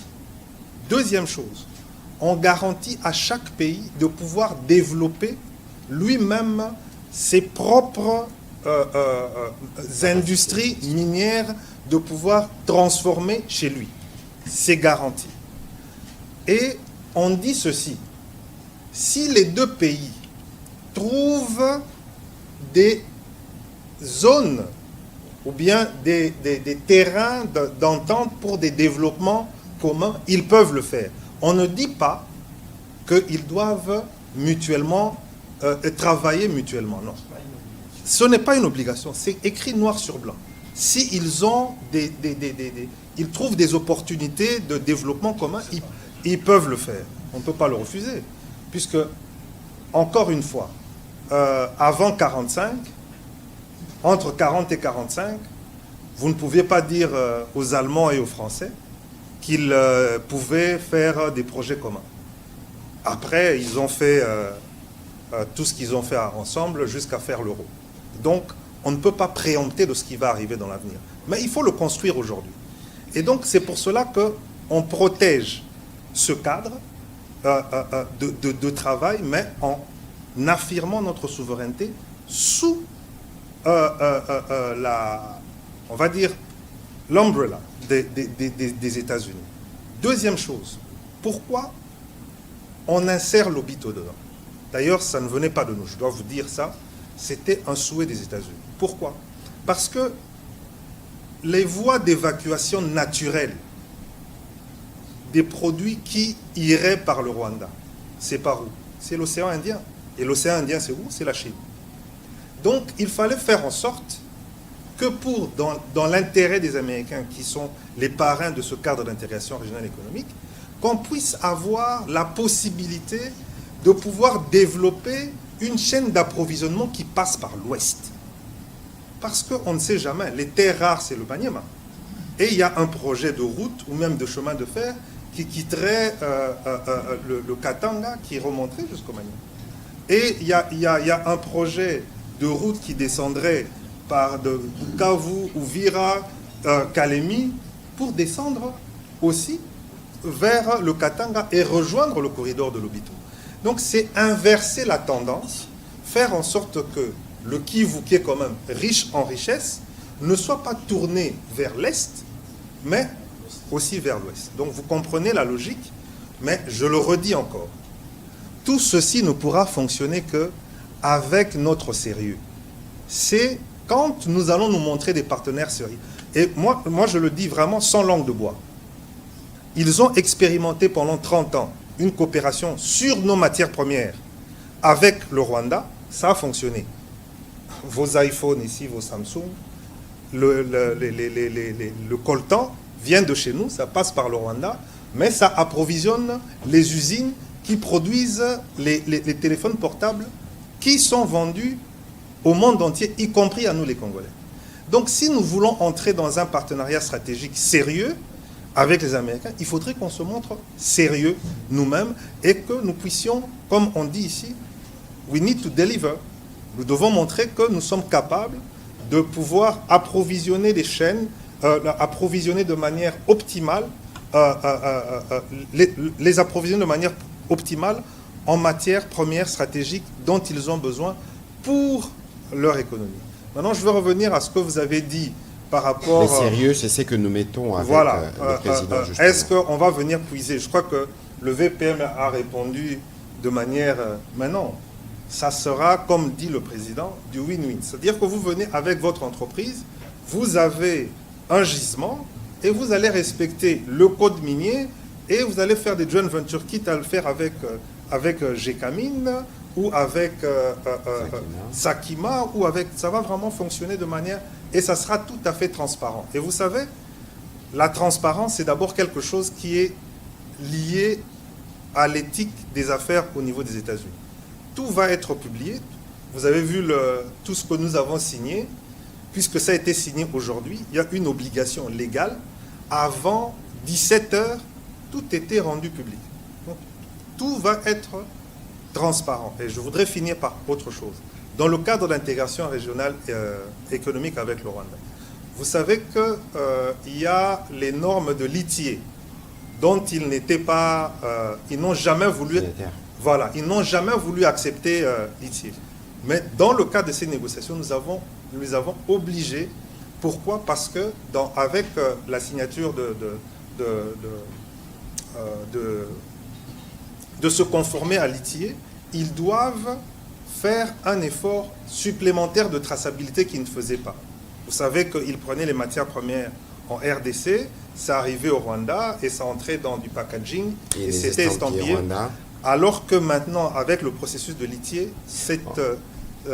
cette pratique va devenir de plus en plus difficile. On doit savoir de quel trou ça sort. Voilà, exactement. Voilà, merci. On va terminer. On va prendre les 3 dernières questions, s'il vous plaît. Monsieur Kalanji, Monsieur Moubenga, avant c'est Gardigana. Allez-y. Venez, s'il vous plaît, vous poserez les 3 questions en série. On va terminer par vous, s'il vous plaît. Allez-y, Gardigana, s'il vous plaît. Allez-y. Pour la question, je veux poser 2 questions très directes. D'abord au VPM. VPM, prière de noter, nous répondrons à une série pour terminer. C'est une question de précision VPM. Tout à l'heure, vous avez semblé dire que l'accord stratégique est tributaire des résultats dans la dynamique de paix. Mais une question de précision, quelle est la nature que vous donnerez à l'accord signé le 27 juillet dernier 2025 avec Cobod Metal, qui est une société américaine, et dont dans la communication on a articulé la signature de cet accord comme étant le prérequis de cet accord stratégique. Mais aussi dans la même question, est-ce intéressant de commencer une telle approche stratégique avec un espace qui fait l'objet d'un litige avec AVZ, l'ancien exploitant? Au gouverneur, je dirais le principal négociateur, ma question s'articule autour de l'intervention, encore votre introduction dans la réponse que vous accordez à la question de William Kalingai. Vous avez semblé dire que la RDC, dans sa naissance, n'était pas imaginée comme étant un État indépendant. Donc, nos problèmes, peut-être notre faiblesse aujourd'hui est de l'ordre congénital. Quels sont les axes essentiels dans cet accord qui nous permet d'échanger ce prisme-là?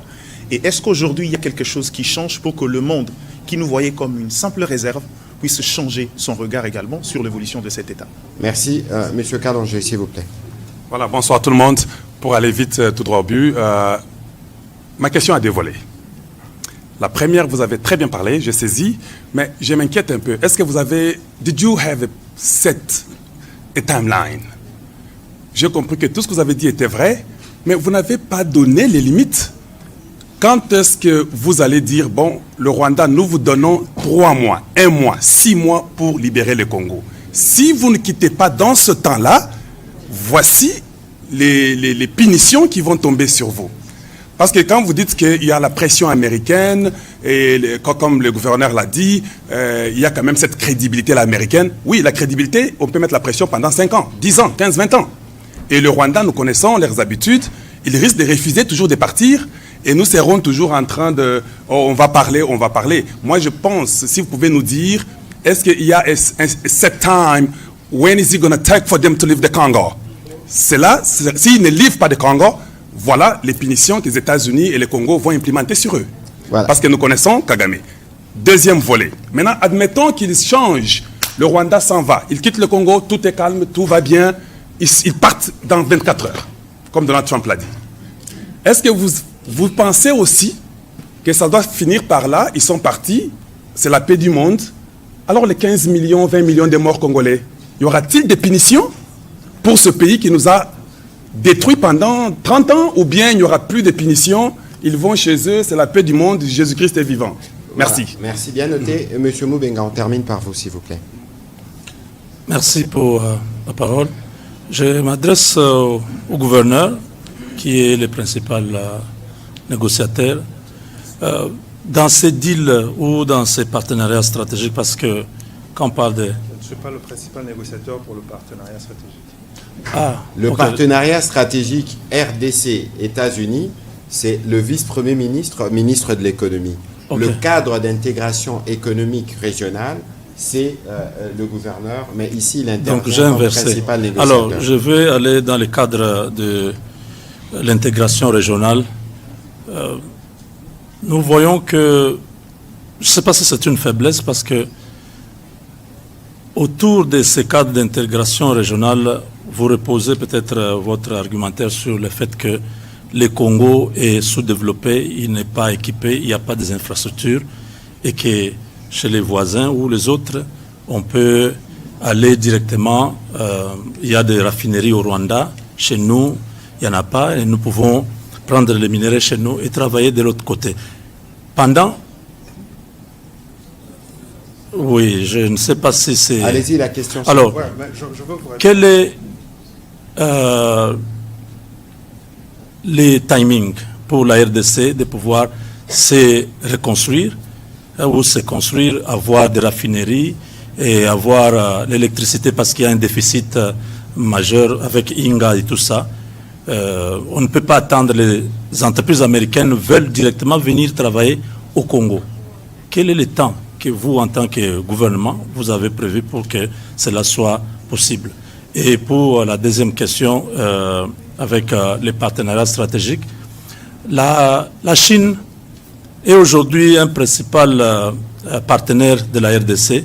Quelle est sa place dans ces partenariats que vous venez de signer aujourd'hui? Est-ce qu'il y a un conflit entre les deux grandes puissances qui vont se battre chez nous et les bombes vont tomber sur nous, ou vous avez vraiment garanti aux Chinois que non, de toutes les façons, nous sommes avec les Américains, vous venez de temps en temps la nuit aussi prendre votre part?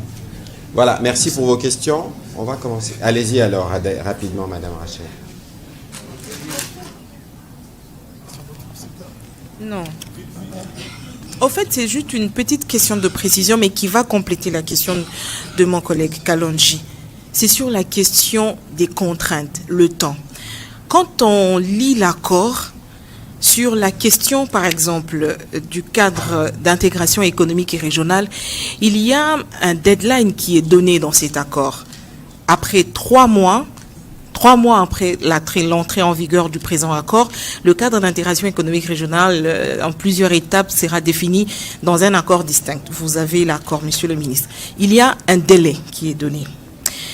Dans le cadre du mécanisme conjoint de coordination de sécurité, là aussi, il y a un délai qui est donné. 30 jours à compter de l'entrée en vigueur du présent accord. Mais sur la question du désengagement, qui est une question fondamentale et sur laquelle le peuple congolais s'attend à ce que la solution puisse arriver de le retour de la paix définitive et principalement les populations de l'Est, il n'y a aucune date qui est avancée. Là, il est simplement dit que d'une manière séquencée et coordonnée avec le désengagement des forces, et comme les disposeront d'autres accords à venir, les partis appuient le désengagement, le désarmement et intégration des groupes armés non étatiques. Ça, c'est sur la question du désengagement. Ce qui veut dire qu'il n'y a aucune contrainte de date. Ouais, c'était juste une question de précision. Et c'est ça qui met en cause la question de... Voilà. Parce que votre question recoupe à celle posée tout à l'heure, je pense, par M. Peter Tsani. Monsieur le vice-premier ministre, la Chine, qui est dans un challenge mondial avec les États-Unis, on va commencer par vous et le gouverneur va prendre les volets des questions qui le concernent et je terminerai par la question de M. Kalonji et Mme Rachel. Allez-y, s'il vous plaît.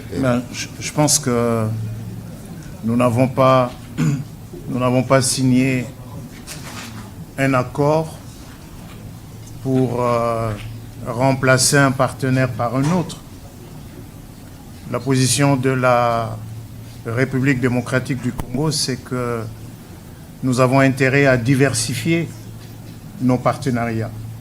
Nous avons un cadre de coopération entre la République démocratique du Congo et la Chine, qui est en vigueur, qui permet aujourd'hui d'ailleurs de financer un certain nombre de projets d'infrastructures qui sont en cours. Regardez ce qui se passe sur la RN1. Les travaux sur la RN1 avancent bien. Les travaux sur les 2 rocades à Kinshasa avancent. C'est des financements du programme sino-congolais. Parlons justement des ressources minières. Qu'est-ce que nous avons, disons, entre 2000 et 2025, c'est-à-dire sur les 25 dernières années, qu'est-ce que nous avons réalisé comme découverture pour savoir s'il n'y a pas encore une mine d'une certaine importance ici ou là? Pas grand-chose. Donc, ne considérons pas qu'il y a un potentiel limité et que sur ce potentiel limité, nous allons nous mettre au milieu de 2 géants qui vont se battre en nous piétinant. La collaboration avec la Chine, elle se poursuit dans un certain nombre de domaines. Le président de la République a pris part aux travaux du FOCAC, du Forum de coopération entre la Chine et l'Afrique. Moi-même, il y a quelques semaines, il y a quelques jours, je pense, j'ai pris part à un forum de coopération, économique entre la Chine et l'Afrique. Donc, ça, c'est un cadre qui existe. Et regardez ce que nous avons mis dans ce texte. Et là, je peux répondre à une question qui a été posée au sujet de Cobalt et des autres entreprises. L'accord n'a pas été fait pour une entreprise ou pour un projet particulier. Il est fait, c'est un cadre général qui a, entre autres choses, pour objectif, et je voudrais le répéter encore, entre autres choses pour objectif, dans le domaine économique et commercial, d'ouvrir un peu plus l'espace de la RDC aux investisseurs américains, pas seulement aux investisseurs américains, parce que l'accord parle également d'entités alignées, c'est-à-dire des investisseurs qui sont en bon terme avec les États-Unis d'Amérique et qui peuvent donc venir, qui sont éligibles autant que les entreprises américaines à ce qui est prévu. Mais l'accord va au-delà du commerce et de l'économie. L'accord parle également de coopération dans le domaine technologique, dans le domaine de la science, dans le domaine de l'éducation, tout comme l'accord parle des aspects de sécurité et de défense qui sont prévus dans un document à part qui a été signé, comme on l'a rappelé également ici. Et justement, cette question de Cobalt, je sais, voilà, avec AVZ, ainsi de suite, l'un des objectifs recherchés dans cet accord, c'est aussi de rendre l'environnement d'affaires de la RDC un peu plus lisible, un peu plus prévisible pour les investisseurs.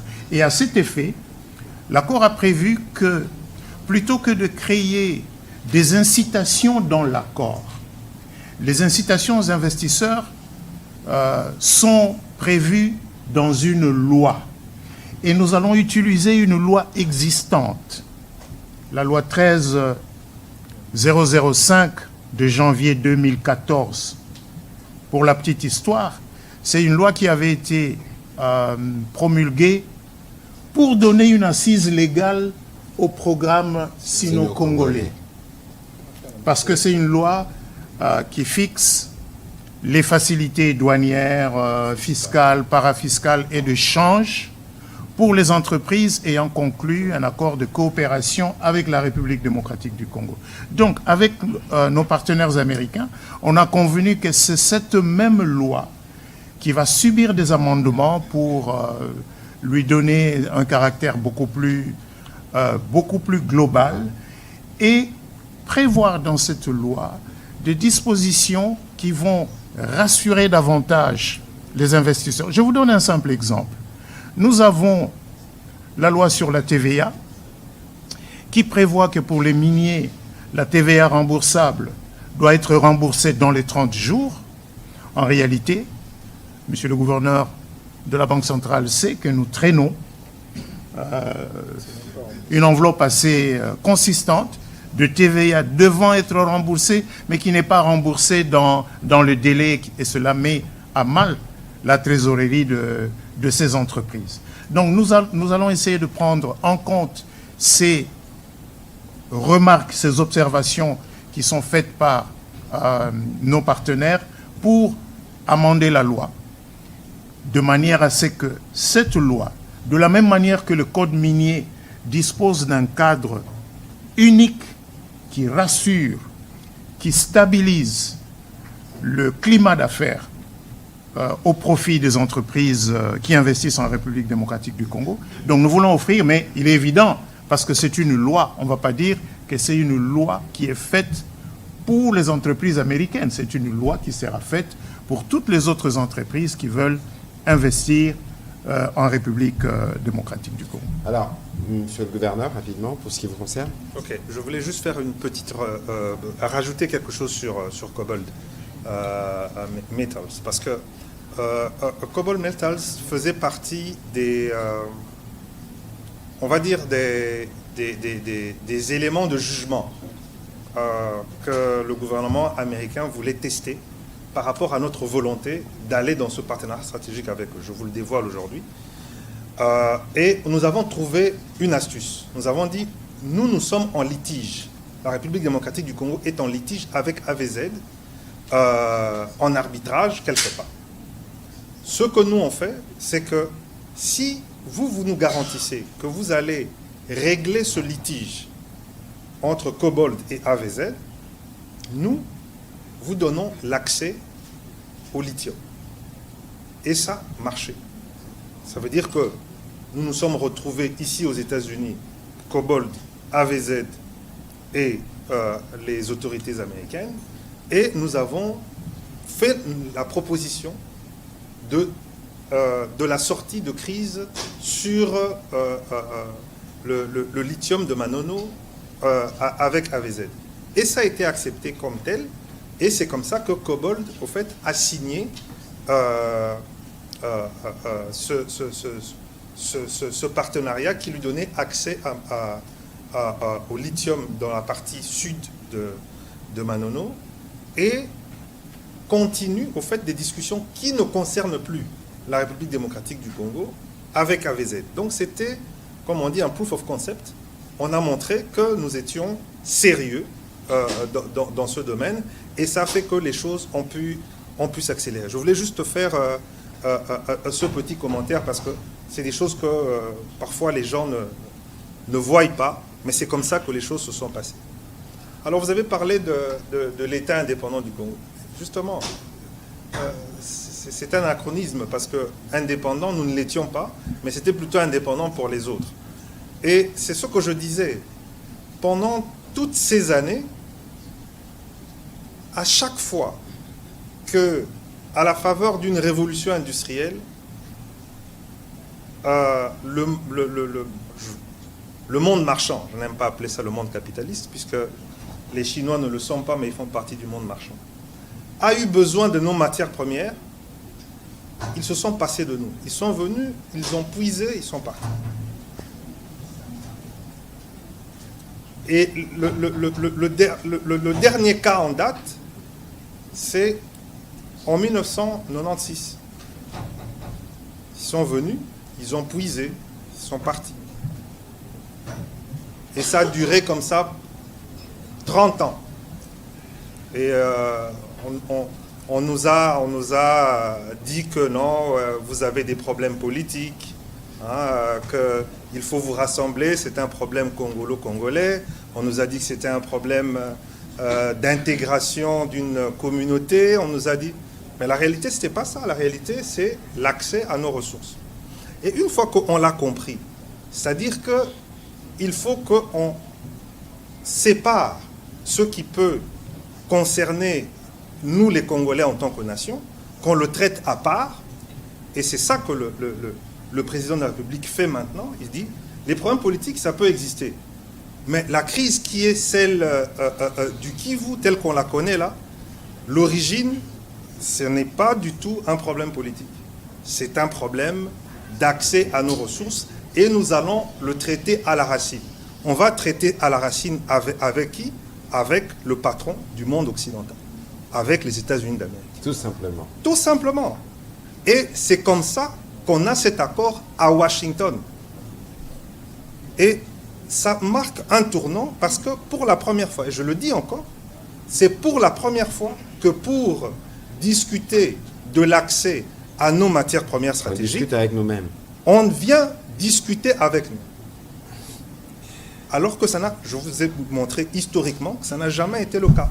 Si vous avez un autre exemple où on a fait des partenariats comme l'Arabie Saoudite l'a fait avec les États-Unis sur le pétrole, sur notre uranium, sur notre cuivre, sur notre caoutchouc, vous venez me le dire. Moi, je peux remonter aussi loin de notre histoire, je ne connais pas ça. Maintenant que ça se fait, je dis encore une fois que c'est de notre responsabilité. il faudrait qu'on élève le débat, qu'on élève le niveau dans lequel nous devons placer notre pays, pour qu'on puisse mettre de côté les querelles qui puissent exister et se dire qu'en face de ce qui touche notre nation par rapport à ces questions-là, que nous puissions nous montrer responsables. Voilà. Oui. J'allais juste finir. Allez-y, terminez. Oui, la question de timeline. Mais la question de timeline, et vous allez le voir, ça a été défini dans les accords. Ça va être, parce qu'il y a ce qu'on appelle les groupes, des commissions, hein, avec un certain nombre de contrôles qui se passent entre aussi bien les États-Unis, le Rwanda, la RDC, que maintenant même le Qatar. Hein, ils se réunissent souvent ici à Washington. Et c'est comme ça que ça va être. Mais moi, je dis, tout ça, c'est rien. Rappelez-vous, en 2013, vous êtes ici aux États-Unis. Il a suffi d'un coup de fil du président Obama à l'époque pour que les troupes rwandaises quittent le territoire à l'époque. Donc, tout ça, c'est bien. C'est prévu. Hein, mais je ne fais pas partie je n'ai pas fait partie de ces discussions. Mais ça existe et ça fait partie d'un processus qui est défini avec des acteurs qui sont définis. Maintenant, la justice, le président a toujours été clair là-dessus. Il a encore rappelé la dernière fois, quand il était en Serbie, et c'est même écrit dans l'accord de paix du 27 juin, que ceux qui ont commis des crimes vont être jugés. Donc la justice, elle fera son chemin. Vous savez que ce ne sont pas les premiers crimes de guerre qu'il y a eu. La justice, même si elle prend son temps, mais elle va arriver, et à partir du moment où nous savons, et je comprends que les compatriotes, nos compatriotes, et nous-mêmes, nous avons ça dans notre esprit, nous savons que nous devons juger ceux qui ont commis des crimes de guerre, des crimes contre l'humanité, des génocides chez nous, en République démocratique du Congo. Dernière chose, c'était la question de M. Moubenga. C'était par rapport à est-ce que l'exploitation de nos ressources, puisque nous n'avons pas les infrastructures, si ça va continuer à se faire au Rwanda, quand est-ce que nous allons le faire? Mais c'est pour cela que, d'abord, je voulais revenir à cette question de minerais et la réaffirmation de nos lois, notamment le Code minier. Vous savez que le Code minier interdit l'exportation des matières premières brutes. C'est déjà ça, le fait qu'on fasse reconnaître dans ce cadre d'intégration régionale économique que la RDC a le droit de respecter ses lois et notamment son code minier. Donc c'est-à-dire qu'on ne peut pas, on ne pourra plus, dans le cadre dans ce cadre d'intégration régionale économique, de pouvoir exporter vers le Rwanda les matières premières brutes pour transformation. Il faut un minimum de transformation localement. Deuxième chose, on réaffirme le monopole dans ce cadre d'intégration régionale économique de l'EGC,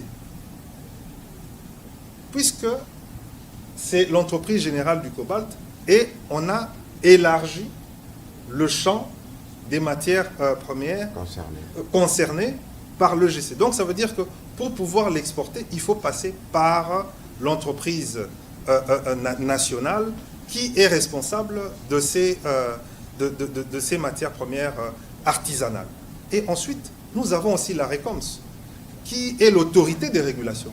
Donc, on a tout un arsenal juridique que nous avons mis en avant dans cet accord pour protéger nos intérêts. Vous aurez le temps de et le dans lire cet accord, et le découvrir. Évidemment, on reconnaît la législation. S'il vous plaît, M. Moubenga, s'il vous plaît.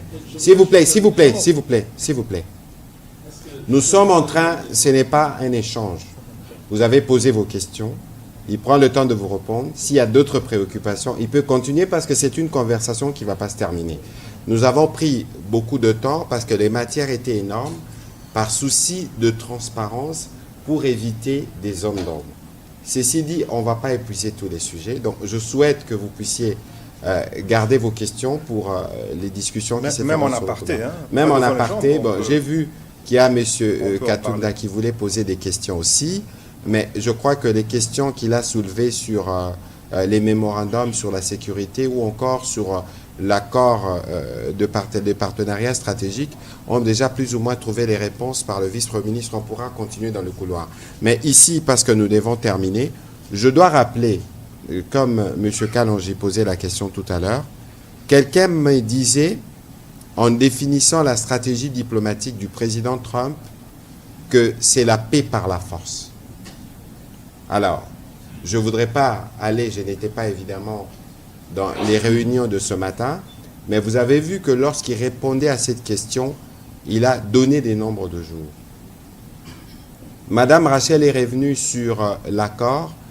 Évidemment, comme je l'ai mentionné tout à l'heure en paraphrasant le secrétaire d'État Rubio, une chose est de signer, mais une autre est de l'implémenter sur le terrain parce que, avant qu'on ne fasse quoi que ce soit, il faut un cessez-le-feu. Un cessez-le-feu, il faut un mécanisme qui permette de vérifier ces cessez-le-feu. Pour ce qui nous concerne, il faut les retraits. Il faut mettre en place des dispositifs qui permettent de vérifier le retrait. L'accord a déjà été signé. Il y a des réunions qui se font dans le cadre du mécanisme de coordination des sécurités, c'est dans l'accord. Il y a des réunions qui se tiennent dans le cadre du comité conjoint de surveillance. C'est que le secrétaire d'État Rubio a dit, je l'ai paraphrasé, c'est qu'aujourd'hui, il y a un engagement au niveau des chefs d'État. Et donc, lorsque le président américain dit que dans 3 jours, vous allez voir du changement, il parle le monde entier. Il y avait d'autres chefs d'État invités spécialement sur les sujets. Il y a des services, nous attendons de voir les conséquences sur le terrain. Ici, ce qu'il faut savoir, et c'est l'essence de cet exercice, que nous sommes venus dans un processus totalement transparent. Et d'ailleurs, toutes les signatures qui se sont faites aujourd'hui, le président de l'Assemblée nationale, accompagné des élus nationaux, ont participé, parce que nous avons une dimension parlementaire qui suivra. Ici, le souci principal, c'est de vous montrer que nos lignes rouges, en ce qui concerne l'intégrité territoriale de la RDC, ont été tenues. En ce qui concerne la souveraineté sino-minerais, ont été tenues. En ce qui concerne, évidemment, le rapport 50-50 que nous devons avoir avec les gouvernements américains, ont été tenus. Que les Congolais qui nous suivent à Kinshasa et partout dans le monde, en commençant ici par les États-Unis, notent que nous sommes venus ici sur un temps de gravité. Je pense que vous avez vu plus ou moins quelqu'un parler de body language ici, du président de la République. Nous serons pleinement satisfaits le jour où nos populations dans les partis qui sont sous occupation recouvreront la paix. C'est la quête dans laquelle nous sommes. Nous avons franchi des pas importants pour ces jours historiques. On parle d'un conflit des 30 ans, mais aujourd'hui nous pensons que nous sommes à la porte qui va nous amener vers le règlement définitif pour aller vers le développement. C'est ici les lieux de saluer la médiation américaine, l'implication du président Trump, parce que lui-même a pris le dossier à bras-le-corps. Et nous pensons que tout ce qui a été dit ici, monsieur le vice-premier ministre, va devenir réalité. Je ne vous donne pas des mots de la fin parce que vous avez déjà tout dit, sauf s'il y a un petit commentaire particulier. Monsieur le vice-premier ministre? Non, je pense que tout a été dit, mais le dialogue va continuer. Le plus important, je pense que c'est le fait que ce qui est fait se fait dans la transparence. Tout à fait. Les documents, certains d'entre eux sont déjà disponibles. Et vous, les amis de la presse, je suis sûr que vous avez déjà pu avoir accès à ces documents. Évidemment, il y a certains documents qui ne peuvent pas être mis sur la place publique pour des raisons évidentes. Mais il est évident qu'il y a un caractère global qui est peut-être la nouveauté dans ce qui a été fait aujourd'hui, parce que la discussion que nous venons d'avoir, l'échange que nous venons d'avoir, révèle bien qu'on parle à la fois d'économie, on parle de sécurité, on parle de la coexistence pacifique avec les États voisins, mais on parle aussi, et ça, il est important que les Congolais le retiennent, on parle aussi du fait que le point de départ pour que tout ceci se mette en place, c'est la paix. C'est la paix c'est le retrait des troupes rwandaises, c'est la restauration de l'autorité de l'État congolais sur l'ensemble du territoire national. Merci beaucoup, Monsieur le Vice-Premier ministre. Merci, Monsieur le Gouverneur. Je rappelle que vous intervenez pas ici comme gouverneur, mais plutôt comme l'un des principaux négociateurs pour ce qui concerne le cadre d'intégration économique régionale.